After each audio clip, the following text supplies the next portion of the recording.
All right, this is going much faster already. I have high hopes. So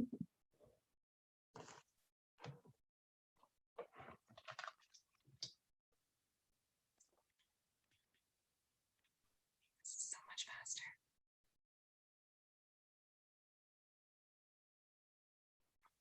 Perfect. All right.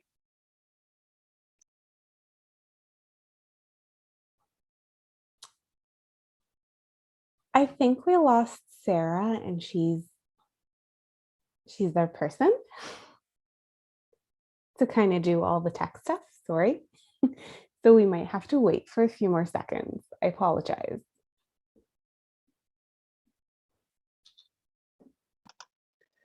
I'll just send her a message and ask her what's up. Thank you.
Hey, everyone.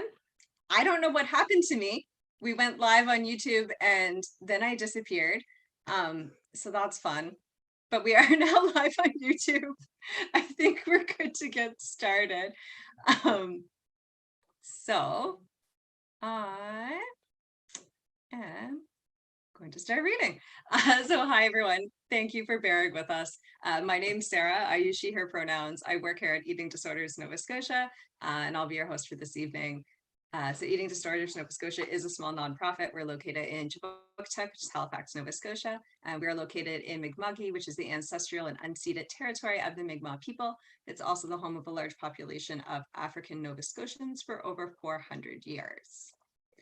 Our programs are pro-recovery spaces, so we ask that if you're speaking, you please don't mention any measurable specifics or numbers related to eating disorders, as they can be triggering for others. For example, like numbers related to weight or weight change, calories, length of time you've gone, like binging, purging. We try to avoid all of that. We also ask that you respect the confidentiality of others who might be joining us today and not share any names or any personal information that people might share. We are live on YouTube today. So anything, if you are on camera or you use your mic, that will be visible on YouTube and will stay up on our YouTube. Same as any questions you post. No, that's not true. If you post questions in Zoom, I will read them and I won't read your names, so those can be anonymous. You can also send us a private message. Just click Eating Disorders Nova Scotia in the chat drop-down menu, and then I'll be the only person that sees it.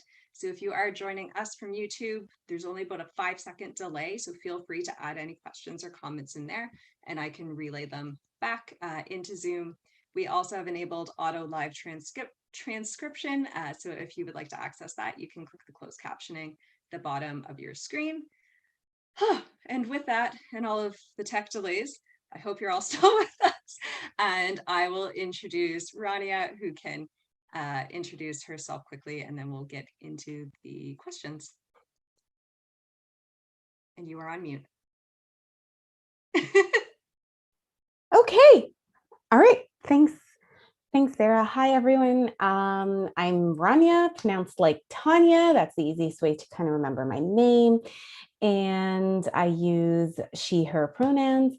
Yeah, so just a little bit about me. I've been in the counseling world for about 8 years. Yeah, like therapy is pretty much a passion for me. When I started with Eating Disorders Nova Scotia, which is pretty recently. One of the reasons why I chose to join the organization is because eating disorders speak to me. Just being a member of the BIPOC community, and where eating disorders are not necessarily something that people openly speak of or even seek help with, and somebody who is a BIPOC who has lived with an eating disorder, it was something that just resonated. And so I decided, why not? This is something that I'm familiar with on a personal level and on a professional level, and it is something that I can bring to folks and to my community and to others. And so I did it. I was like, yay, I'll just do it, and that's how it started for me. And in the world of counseling, I typically use many different modalities, and some of them you may have heard of, some of them maybe not. I do use a lot of acceptance and commitment therapy, narrative therapy, EMDR, and of course, CBT and DBT as well. A lot of them, well, all of them are scientifically backed and evidence-based, and so they've been the most effective modalities for therapy overall. And so that's usually what I would use in sessions. Do I um, just force it down my clients, like, whether you like it or not, this is what we have? No, absolutely not, because therapy is really just meant to kind of give that um, power to the client, where they're able to just be in the driver's seat, and I'm more like a GPS, just there to kind of show them where things end up overall. Like, if we go down that road, this is where we'll end up, and then this is how we can turn back to that place, and so on and so forth. And so just think of me as your GPS individual. And even if you didn't necessarily have a clue of where you want it to be, you will still be able to see where you're headed.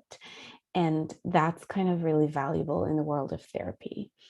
Um, that's pretty much my spiel. Do you guys have any questions for me?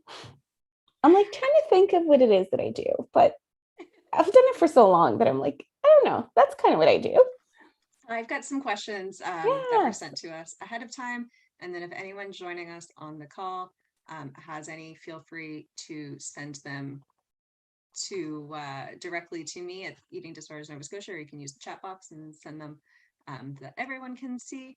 So we have, so what sort of experience do you have in working with eating disorders? Like, why did you get into eating disorder specific therapy?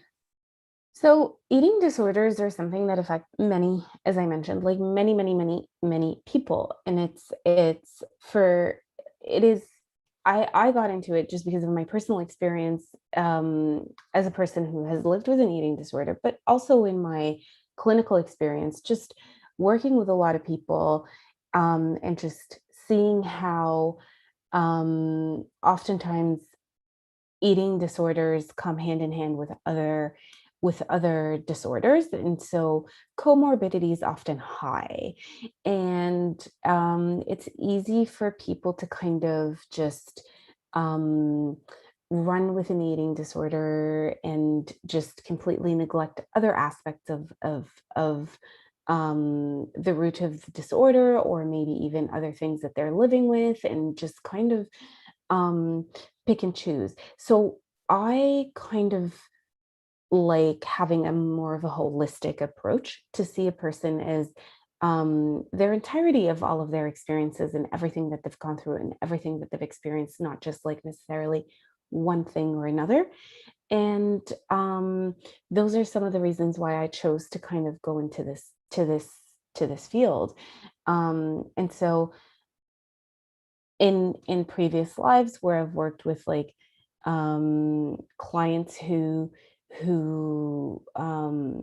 engaged in a lot of self-harm and used food and eating disorders as a method of harming themselves, and and that was something that definitely drove me to kind of, you know, go into the work that I do, because at the end of the day, I think everyone deserves the opportunity to kind of to live um, very fruitfully and very um, in just like a true form where it's like I'm okay the way I am with everything that I am, with who I am, and so yeah. That sounds absolutely wonderful. Doesn't that sound just like the best ideal of life that we could all be living, eating disorder or not? Right, right. And that's the thing. And it's like I think it's important that people are able to kind of see that it is possible to just be just okay being human. So I think you had mentioned this a little bit when you were first introducing yourself, but what types or like modalities of counseling do you use? Like, do you find there are some that work more for eating disorders, or is it very dependent on the person? I'll be honest, it depends on the person, because I do think that um not everyone is the same, and not everyone speaks the same language, and not everybody sees life from the same lens. And so, while an individual may be living with an eating disorder, they're living it in their particular way and in their particular body and in their particular experience. And so, I think modalities have to speak to the person. And so, um, just like learning is very personal, where some people may learn by writing things down, and some people may learn by hearing things, and some people might learn by reading things. And so modalities, I find they're very specific to the individual. Um, and that's not just, I don't think modalities are exclusive. So let's just say I'm using acceptance and commitment therapy. That does not necessarily mean that I can't include pieces and aspects of narrative therapy.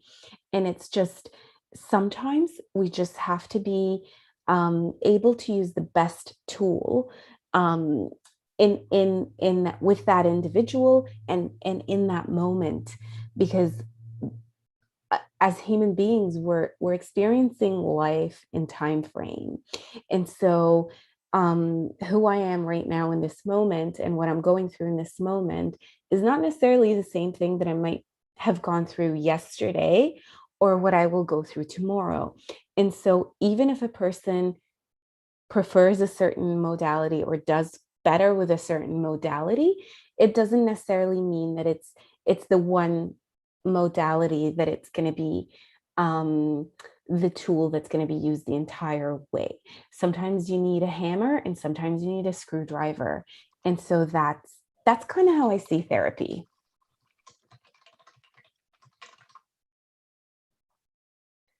Sorry, doing multiple things all at That's okay. once. Someone just messaged us to join us. So we had a question come in that says, how would you define being in recovery? So recovery is something that we all are going through, whether or not we're receiving formal treatment or not. I think every single individual on this planet is recovering from something.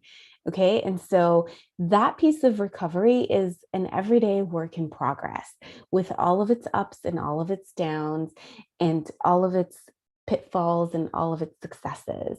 To me, that is what recovery is. It's that piece where it's like, I am going to show up today, and maybe I will not in this moment, but then I will do it again at a later time.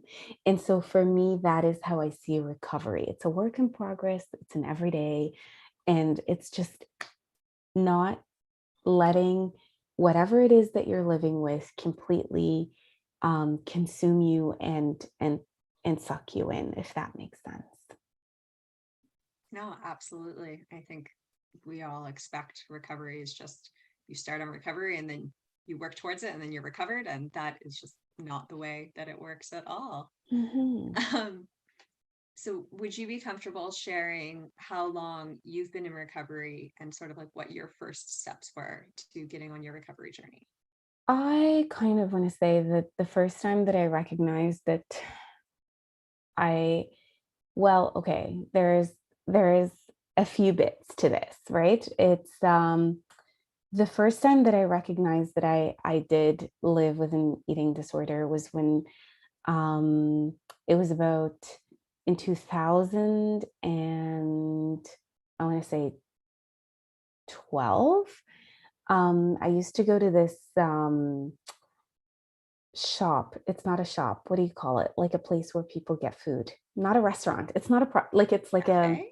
yeah, a cafe near near the place that I used to work at. And I was always on these things where it's like, nope, can't have this, nope, can't have that.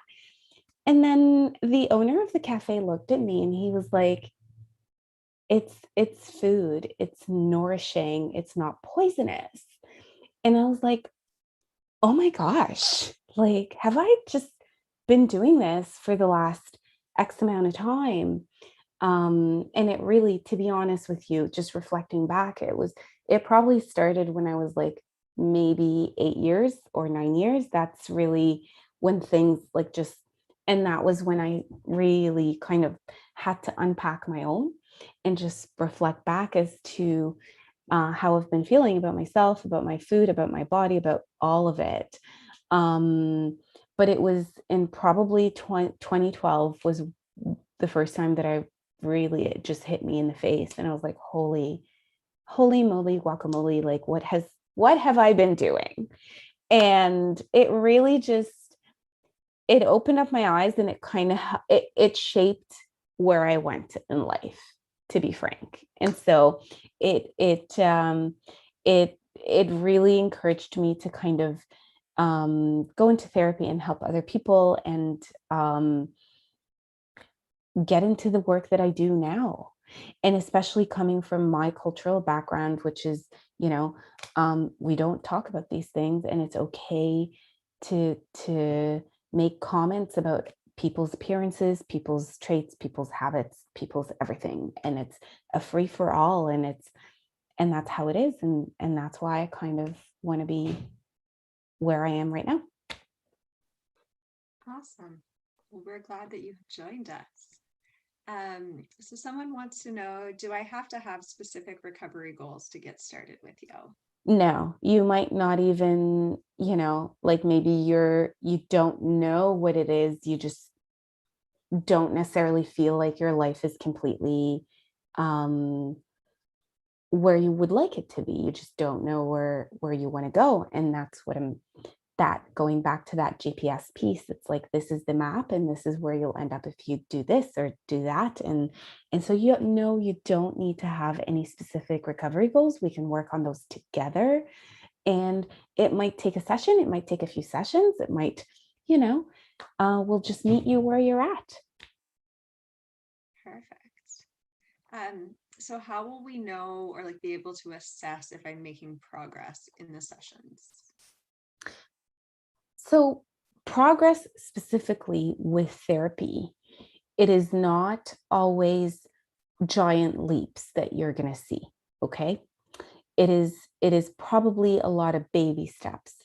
But as long as they're in that direction where you want to go, you're one baby step closer with each and every session or in between sessions. And so with that said, um, being able to kind of reflect on your emotions and where you're at and your behaviors and your cognitions and just kind of seeing if there's any change, even any small change. And so if you um I don't know if anybody can help me with math, but when you switch those little degrees, but then they eventually make a huge difference in that trajectory aspect. Therapy is pretty much this way. You might not necessarily feel that little degree, but it will, in its trajectory, it will be a massive, massive impact. And so that's how you're going to be able to tell. Did I maybe sleep an hour longer this morning than I did, yesterday or the day before? Then you know what? It sounds to me that that's progress. Yeah. I love that. So related to that, will people have homework if they work with you? So yes, homework is essential. We love homework. However, I will say that homework is not always writing things down with pen and paper. Homework might be just being able to do a little more self-care activities, and self-care does not always mean productive. Okay. Self-care can sometimes be just lying down on the couch, staring at the ceiling, and maybe picking your nose. I don't know. But point of We're the not here matter to is, judge what your self-care is. right, exactly. Point of the matter is, sometimes that's exactly what you need to do is just absolutely nothing. And that's okay. And so, yeah. Perfect. Sorry, just looking through some of these questions to see if there are any kind of like related to that. So have you ever fired a client or refused to work with someone? Like, what does that look like for you? Have I ever fired a client? That's a tough question, I gotta say. So, okay. Truth be told, therapy is very much like a shoe. You got to find the right fit. Okay. And sometimes with that, you got to break into that shoe. Let's be honest. Okay. I don't necessarily like when I go to, I don't know, I don't want to say physician, like maybe a massage therapist or whatever, I may not necessarily like what they're telling me or doing to my body, but then I'll realize that I'm feeling better in the next week or so. And so even though I have my own idea of what it looks like or what it should be, um, they didn't necessarily give me what my idea of it looks like, I still did it and it made me feel better, then that's okay. And so therapy is not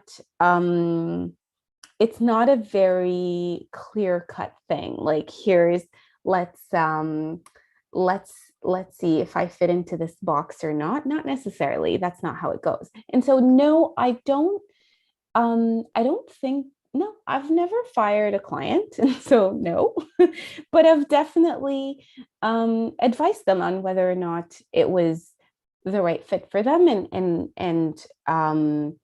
And if clients, for example, are not actively participating, because there's a lot of active participation on the behalf of the client in therapy in general, whether it's eating disorder related or personality disorder related, any of that stuff.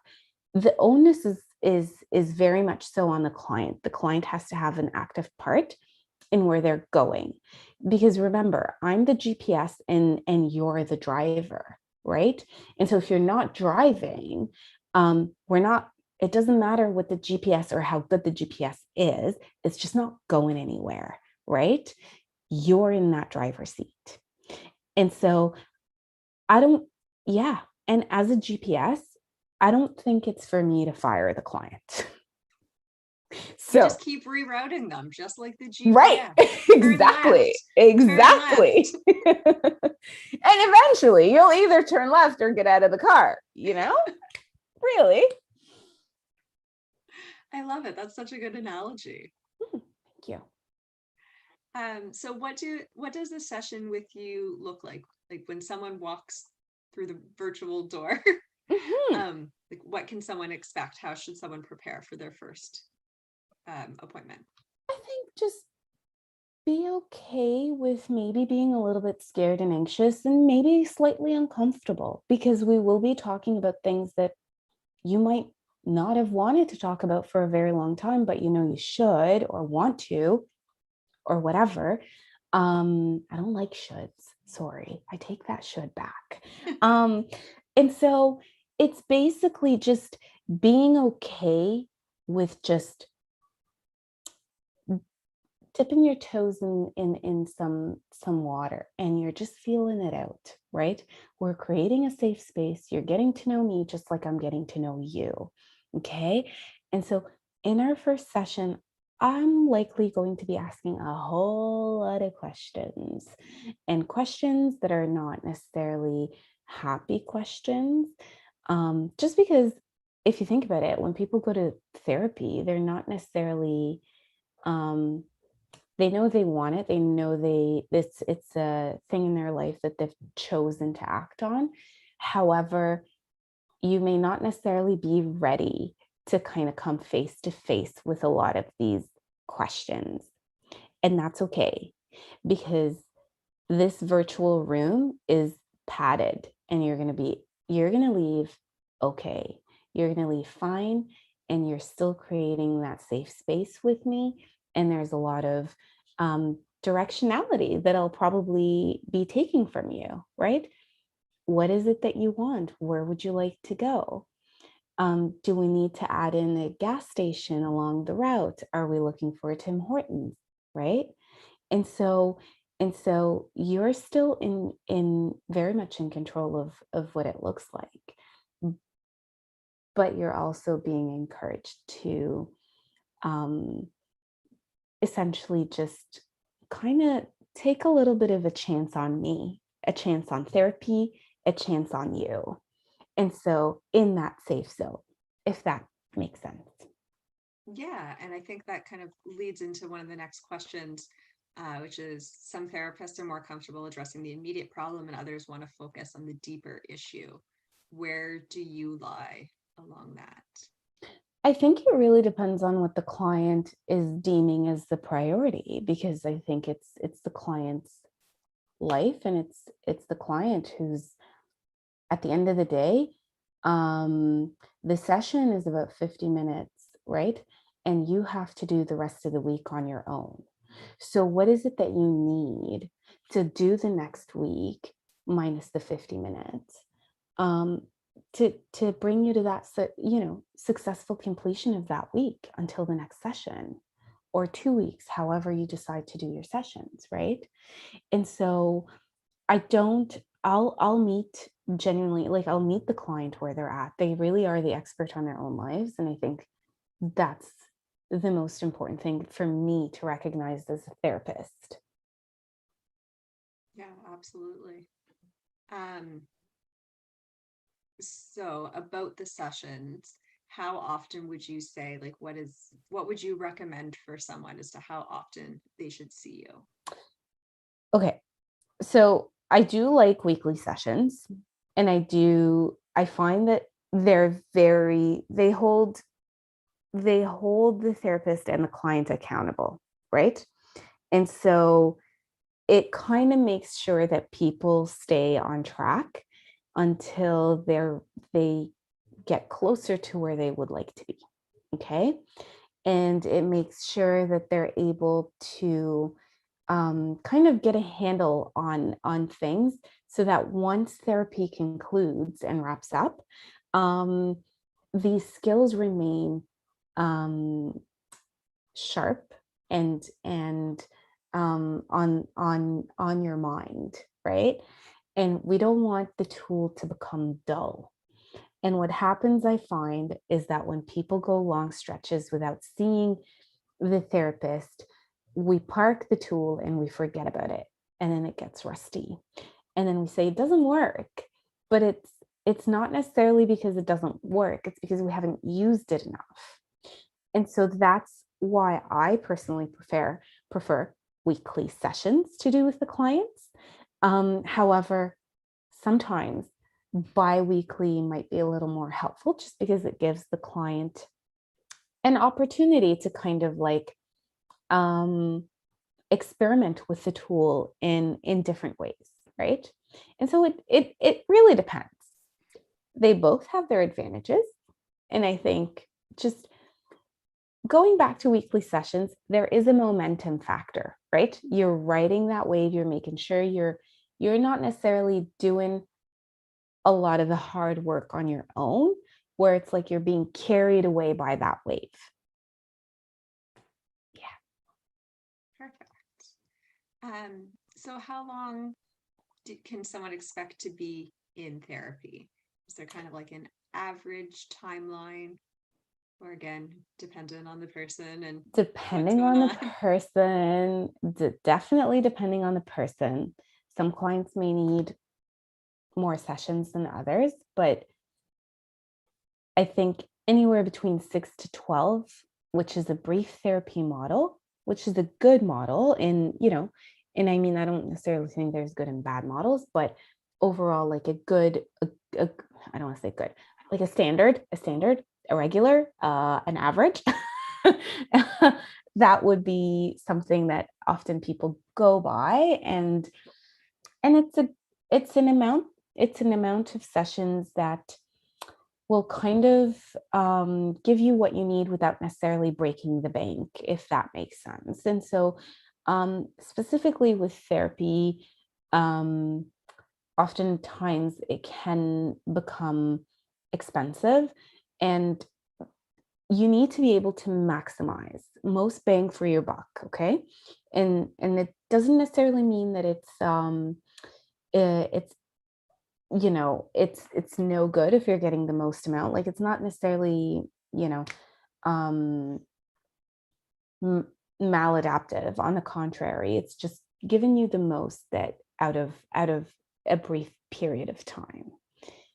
And so I think a brief therapy model, it's just economically, it makes more sense.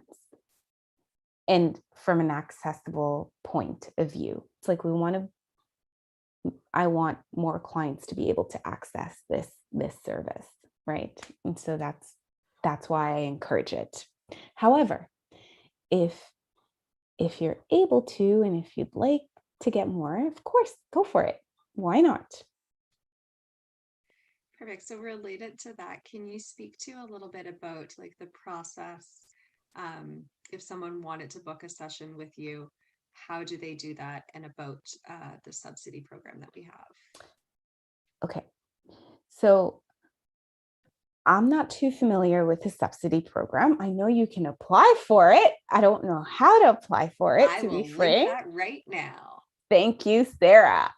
And then for booking appointments, you would just have to go on the Jane app and just like select the person, that you want to work with. And then my schedule is pretty much, it's not, it is, I know it is, it's posted, it's there, it's available. And so you can just go and click, and it will schedule you right in. And then it will send me an email. There is an intake form and there is a consent form. You just have to complete those forms just so that you're aware of confidentiality and a little bit of what to expect, which is what we discussed here today. Yeah, and you can do that, and it's pretty quick. Clickety click, and you're in there.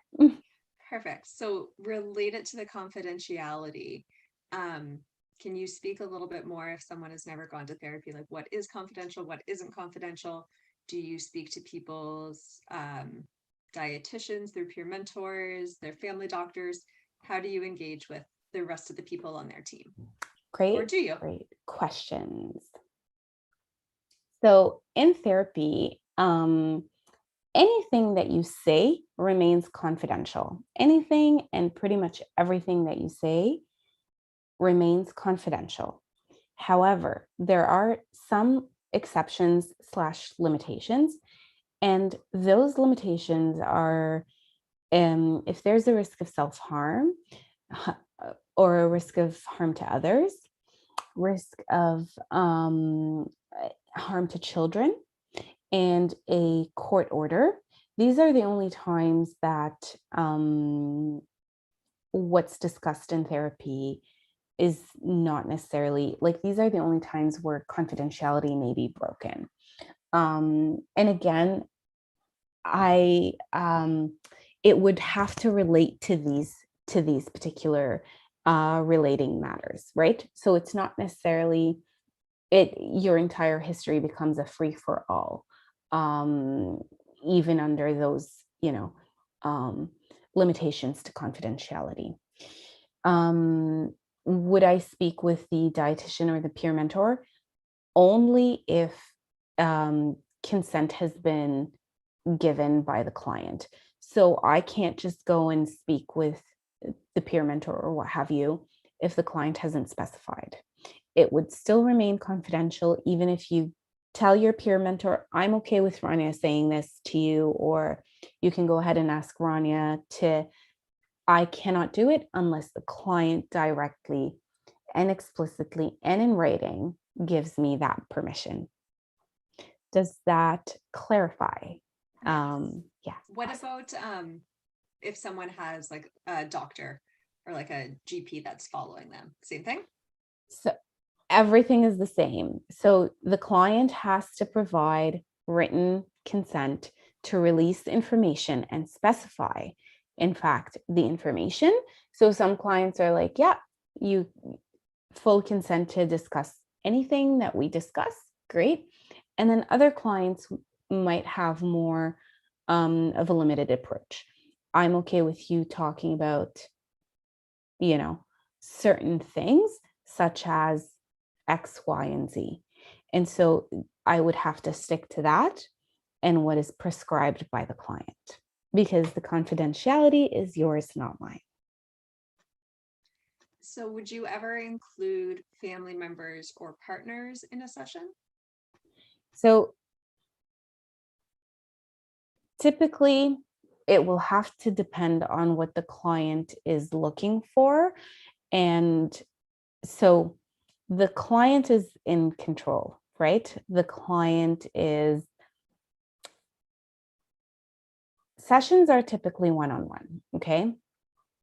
And so there has to be a good reason for the client to ask for more of a family therapy approach, or maybe a couples approach. It would still, the confidentiality then is, I'll maintain your confidentiality as long as you know that there's other people who may not necessarily have that, right? And it's important that the client recognizes who they're sharing their information in their session with. And so if you're in a session and you're sharing something and you've included your mother or your father or your sibling or your friend, whatever it is, for support, etc., for any number of reasons, right? You have to keep that in mind. We could ask them to maintain your confidentiality, but they're not bound to maintain it. And so that's something the clients will have to really think about before choosing to make a single person session into more than just a single person session. Perfect. So related to that, we have a question. What will you do if you see me in public and you recognize me? Nothing. I'll walk. I apologize, but I will apologize in advance. I'll walk right past you. Unless you initiate that first hello, I would be able to say hello, but in reality, I'd probably walk straight past you. Perfect. I think that's the answer we were all looking for. Oh, excellent. Great. So what ages do you work with? 16 and up. Perfect. What else do we have in here? We did that one. So do you have specific eating disorders that you have had more experience with, or have you just kind of had experience with all of them? Pretty much all of them. They come in all palettes of colors. And so, yes, I've seen all of it. Totally going to ask for like a personal, do you have experience with RFID? Because that is something that like I personally have, but we've been noticing a few more people that are seeking our services that also have RFIDs. We're a slowly growing group of people in Nova Scotia. Yes, definitely. Perfect. I think you had talked about this one a little bit, but do you tend to lead the session or do you follow the person's lead? No, I tend to follow the person's lead, to be frank. It's we go where the client wants to go. Definitely going back, like just not to beat the GPS analogy, but it's like the GPS will tell you, and when you're speeding, the GPS will kind of like signal that you're speeding. And so it will kind of give you like a little bit of like a nudge, right? Like, hey, slow down a little bit. And so as a therapist, I would give you a nudge, like, you might want to check this out, or you might want to slow this down, or you might want to explore this.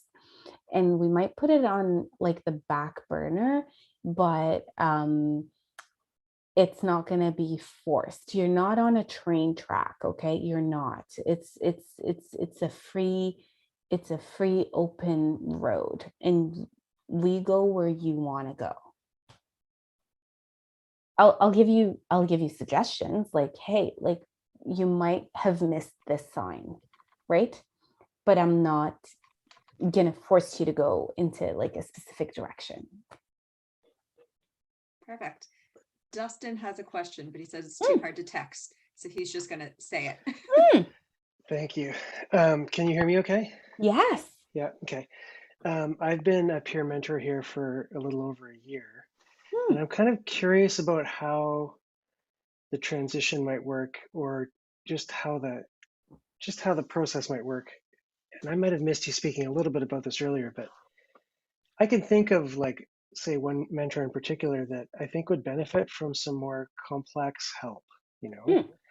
And I've also noticed that some of my mentees, like, I've had a lot of sessions with them, and I can see that they're steadily making progress, but like, if this wasn't like a volunteer peer mentoring situation where they don't have to pay, like, there's no way we'd ever be able to keep that up for so long. Right. So I was very curious to hear you talk about that brief therapy model. I think that's really interesting. What I'm curious about though is, like, say I have a mentor that I thought could benefit from your services. I assume that from a process perspective, I kind of direct them to the Jane app, right? To Yeah. just book a session with you. Yeah. I don't know if this is a question that makes any sense, but I feel like this tiny little bit of, like, not a conflict of interest, but because I'm looking to send them to a service that we have, but it's a paying service, like they have to pay for it now. Should I feel weird about that? I think you're going to be great. I'm just wondering how to have that conversation. You know what I mean? So, okay. It depends. It really depends on, okay, Justin, can I ask? Okay, do you think the client needs more specialized service than what you're able to like provide, maybe? Without giving any, like, identifiable details about the person, my sense after several sessions with them is that they have a very complex personal trauma history. Mm-hmm. They have a multi-substance abuse history. Sure. They have a personal abuse history, and all kinds of very specific details that they've never really had a full course of therapy on. Right. And so, So it's that kind of thing where it just seems obvious that, boy, like, they would really benefit from this. They're actually a little bit resistant about it because they've tried a few therapists and never been happy with the result. I'm totally with you on that shoe analogy. Like, a lot of people have to try several therapists before they click with yeah, somebody. yeah, Does that answer your question a bit? yes, totally. And Yeah, also, like, I would just tell them the way you said it to me, is that like, hey, like, maybe it's time that you kind of explore all these things. Like, yeah, sure. And a big part of therapy is to kind of recognize that you're not always going to get what you're looking for in the first go, or even the right, second go. And it's right. kind of coming to that acceptance piece of, it's like, we do sometimes fall, but we always have to pick ourselves back up and just keep going, right? And so, even though the client may not necessarily have full confidence or full faith in therapists, um, I would just let them know that it's okay, like, you know, and Mm, let them know that it's, I may not even be the right fit for them, but at least they would have tried and they would have known. Because if I am the right fit and I am the Cinderella glass shoe, then they're missing out by not trying it. That's yeah, all I'm going to yeah, say. Right. And so, Yeah. And so that's how I would put it to the client and see where we go with that. Yeah, I like And that. Thank you. and Yeah. like I'm to add curious on to too. that. Oh, go Oh, ahead. sorry. I was gonna say, like, you can, like, what I do as a staff person here, but also like just as a person, I tell people, these are like some of the therapists that we work with. These are the people who work with eating disorders. And also, we have Rania on our team. And I'm not saying she's better or worse than others, like Mhm. because that really is very independent for that person. But here are the options. We have the subsidies, we have sliding scale available. So, like, for some people, that might play into how you pick a therapist, which is unfortunate. So, you give people the options and then they can make that choice as to whether Mm. who they want to pursue or if they want to pursue therapy at all. But at least then they have the options and the ability to make that decision. Yeah, that's great. Yeah, I do think, and you spoke to this really well, Rania, when like this person in particular has an impression that, well, one of the things they hated the most about the last therapist they had was that that person wanted to go in a lot of detail about their personal history Yeah. and go through a long personal history. And they were like feeling frustrated by having to pay so much money just to tell their story again. Yeah.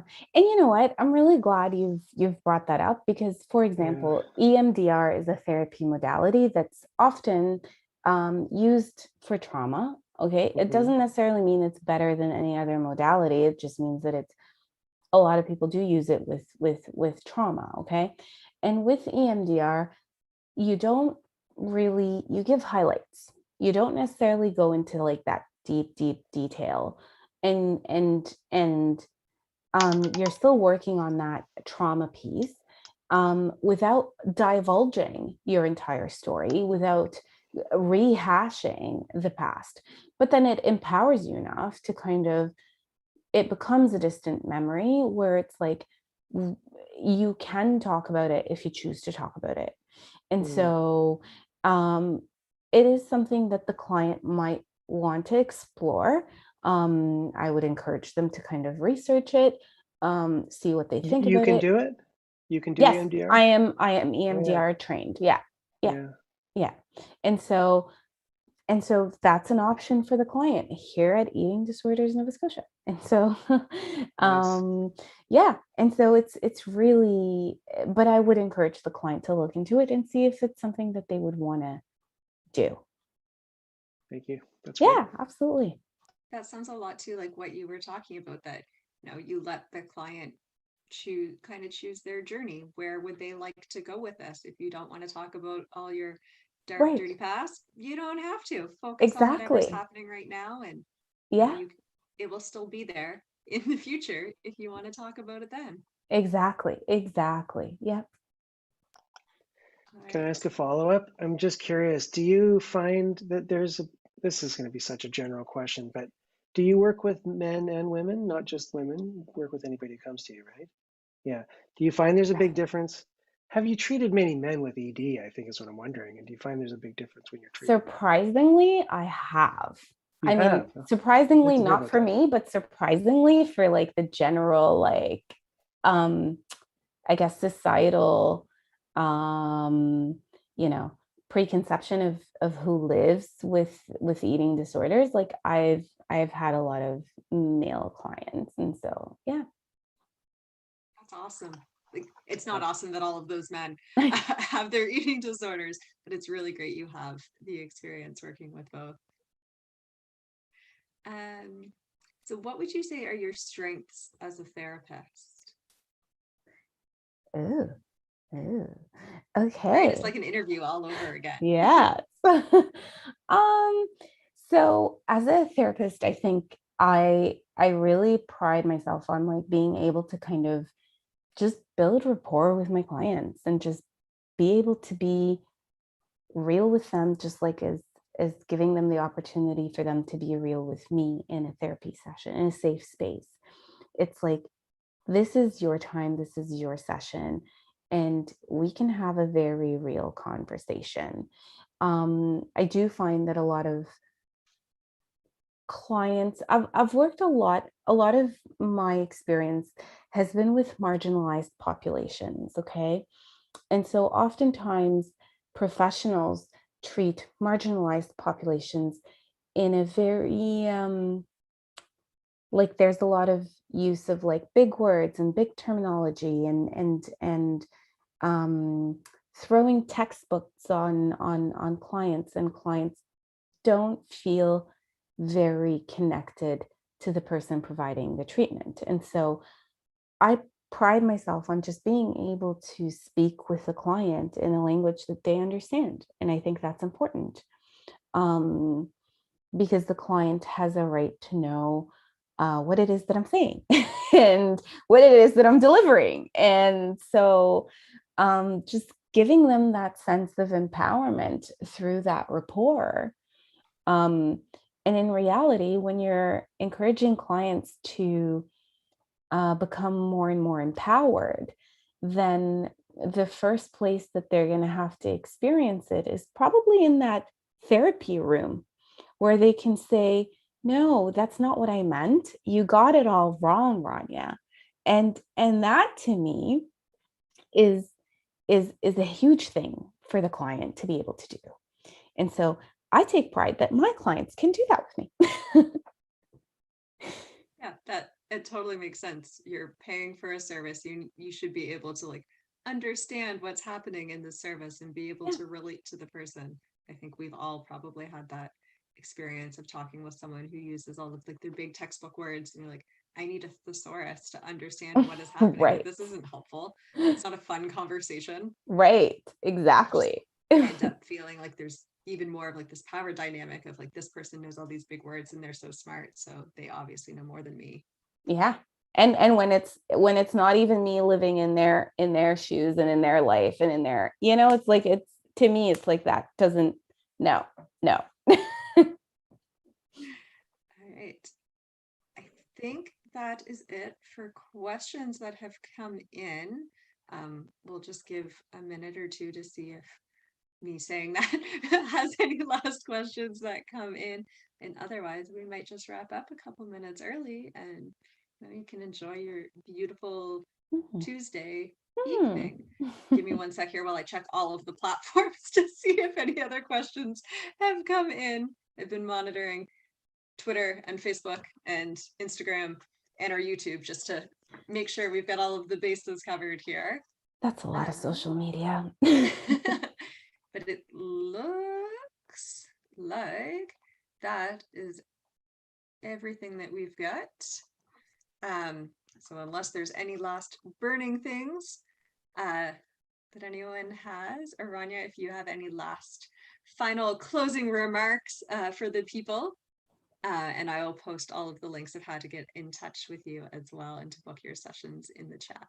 Yeah, I just want to say, like, therapy can be very scary, maybe intimidating, maybe just even, talking to this person whom you don't know and never, had a 2-minute conversation with about your deepest and darkest secrets it's a definitely a scary thought. And so all I want to say is feel free to reach out to me. We can always, even before you begin therapy, if you feel like, you know what, I just want to run this by you to see if we can do therapy, I'll give you a call. Just shoot me an email and I'll give you a call.